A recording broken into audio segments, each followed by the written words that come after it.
বিবেচনা আমি অনেক আগে বলছি, উনি রয়্যাল এজেন্ট। এইরকম বিকৃত মস্তিষ্কের এবং বিকৃত হয়ে যাওয়া, মানে বিকৃত মানে কয় রেকার আর কি, না, বিকৃত হয়ে যাওয়া, বেঁচে যাওয়া, সোল্ড, এরকম লোক নিয়ে আমি কথা বলতে চাই না। উনি রয়্যাল এজেন্ট।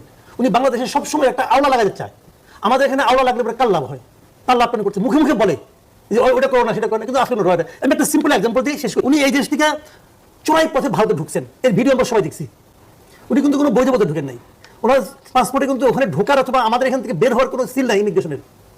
এটা নিয়ে তারপর ওখান থেকে থাইল্যান্ড গেছেন, থাইল্যান্ড থেকে উনি ফ্রান্সে গেছেন, বুঝলেন? উনি ইন্ডিয়া থেকে বেরোলেন কিভাবে, এটা আপনারা বুঝান ভাই। ইন্ডিয়ার মানে ইমিগ্রেশন থেকে ধরবে না, তুমি এখানে ঢুকলা কিভাবে, দেখবে না? কেমনি গেলেন উনি, বলেন আপনি আমাকে।